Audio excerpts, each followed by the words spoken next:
Welcome race fans to another digital relay video. This is Lazy Boy Racing Season 1 and this is Race 4. And we're at Red Bull Ring in four-wheel drive cars, road cars, with a 700 performance points limit and 400 horsepower. We've got 14 drivers in this race. We're going to reverse grid this race based on the previous race. We spent a lot of time trying to make that work and figure out how to do a formation lap and get everybody lined up, and it ended up being just too much confusion. So we did a regular qualifying session, but we did slowest to fastest. So it is reverse grid, just not based on the previous race. I ended up in the middle of the pack here in 8th in reverse, so I did alright. I did better than I thought I would. I was struggling to get even in the 135s in this, and struggling with the tuning just like the previous race. I am not an experienced expert tuner, so when you're tuning, I'm just kind of taking a stab in the dark, hoping I get it right, and then get a bunch of time on the track, make some tweaks, get back on the track. So that's how I do it. Anyway, let's roll this thing.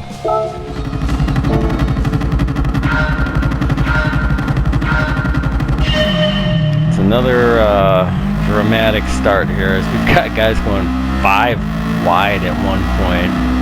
Some people just shooting the gap, coming up the middle. I try to stay way inside. A little bit of contact there. Not too bad. Not too bad there. Got crazy on my outside here coming up to this next turn. And then we got cars going sideways off into the sand. Again, I try to stay way inside, and it's just 4 wide going through that turn. It just does not compute. Does not work.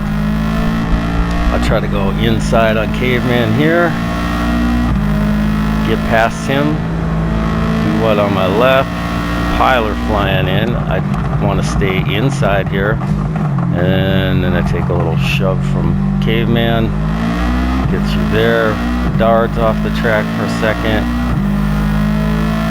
and then I shoot right up the inside here. Man, somebody else, 2 cars off the track, facing the wrong way. I finally get past Caveman and try to settle in. I know I've got a little bit of a gap behind him. Let's switch to his cam. So there's a little bit of space now, so I am focusing more on what's happening in front of me now and not so much on what's behind me. This group is still fairly tight. Delta up in P1, Scuds P2, Rain in 3rd, Morbid in 4th, Duet in 5th. Me right behind. You can see those next 3 cars are very close to each other.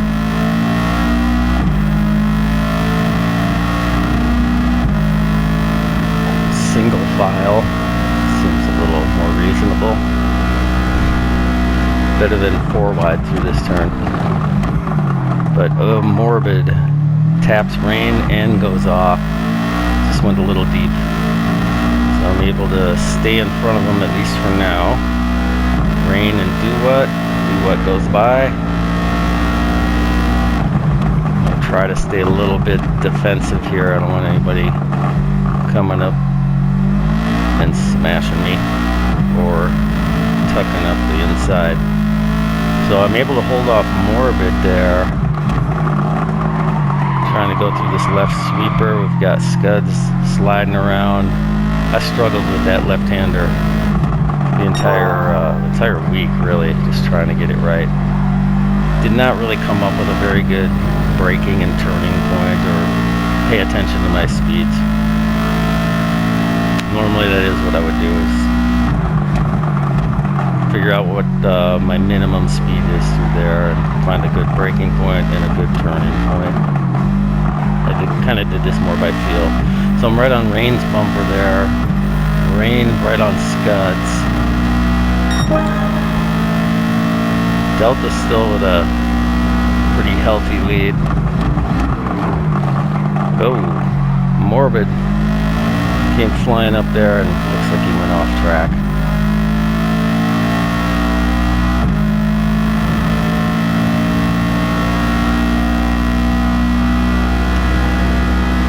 Braking a little bit early because I know I'm in the slipstream there. Avoid contact. Slide over there. Slide over that apex. So does Rain though. And I remember live letting him know I was to his left and was planning on making a move, and then I backed out and did not want to take a chance there. In retrospect, I probably should have. I had a good run going and I definitely had position, but I lived to fight another day. Here I am going wide again, not too bad, but not even touching that curb. Hard on the brakes at the end of that curb on the right. Getting over the curb here, that was pretty good, and then full throttle as soon as I get the wheels straightened out. I was also short shifting this car. I did a little bit of testing and realized the short shifting was a dramatic difference. Something you just got to play around with sometimes. If you go into your car settings though and choose the ECU, it will give you the graph. Oh boy, Morbid flying through there just did not make that work. I tried to avoid any contact, but honestly I didn't see him come across the front of me until it was way too late. Power, so you want to pay attention to what that power band is, and if it drops, where it peaks is really where you want to be shifting, maybe slightly after that. Otherwise you're losing some power. So I did notice with this car, short shifting about 2/3 of the way on that tachometer in bumper cam view seemed to be the quickest way through here. Still on Rain's bumper.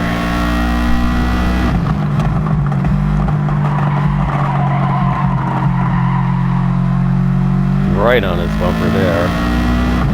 Hard on the brakes. He goes a little wide. It has to tap the brakes even to correct. So I knew I had a good run coming through here. I go inside. I think I let him know I was on his inside, but he seems to be a very good driver, experienced racing with other people and knows when someone's there. I go up the inside, he goes a little wide. Both make enough room for each other though, and they'll be able to get by. But with all that going on, the last lap, we're way behind. Another tap from Rain. I know with this group, I don't think there's any malicious or intentional taps going on. Somehow, that tap, I guess, put me out of track limits, unfortunately, so that's going to make catching up to Delta, who's been overtaken by Do-What and Scuds now. Yeah, the half-second penalty is not going to help me. Somewhat encouraged that Do-What and Scuds have gotten by Delta, that maybe Delta's losing some pace, but I overshot that braking point on that last turn. Probably concerned about my half-second penalty and not real happy, but what are you gonna do? It is what it is, and you just gotta move on. Play the cards you're dealt.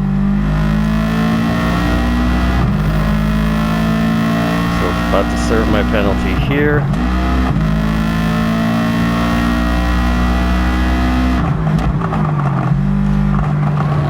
Coming to last turn here. So I've got 2 laps to go, 2 laps to try to catch Delta, but that penalty is pretty much taking me out of contention.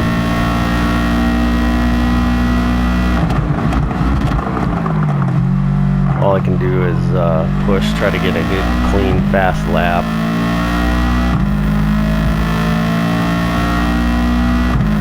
They're starting to spread out a little up there too.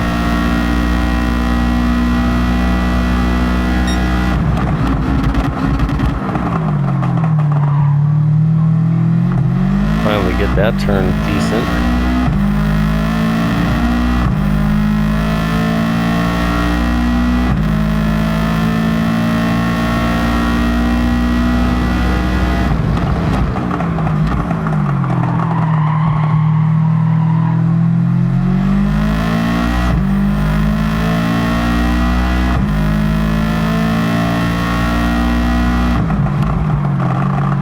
Maybe closing that gap a little bit, but with less than a lap and a half to go, that's going to be a tough task.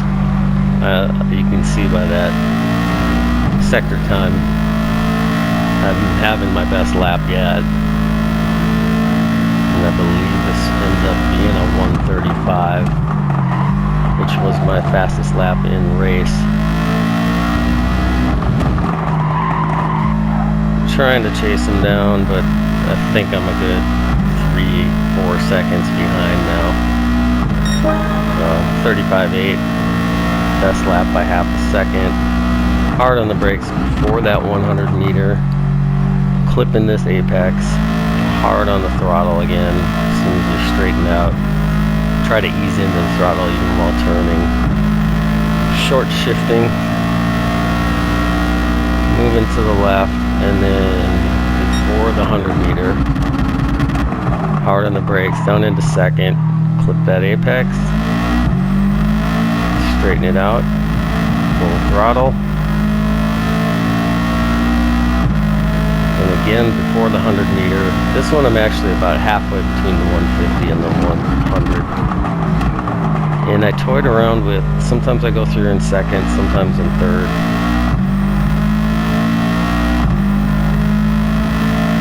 To the right, just after the 100 meter board here, and then it's just throttle control, getting those wheels over that curve ideally, hard on the gas, brake at the end of the curve, throttle control over that left hand curve, and then it's full throttle, and then just after the 100 meter board, hard on the brakes, throttle control again over that curve again, hard on the brakes, and clipping that apex, which I never really felt like I got that apex right with that big bump up there, the big sausage on the curve. So there you have it. Started P8, end up P4, so I was happy with that, all things considered. Good fun race, good fun night, and good group of guys to be hanging with and doing this with. So if you enjoyed the video, please give me a like, consider subscribing, and you know, if you're seeing things or hearing things on here that might improve these videos, I'm all ears. So any input, just drop it in the comments there. That helps me make these better. But hope you dig it, and we'll see you next time. Thanks for watching.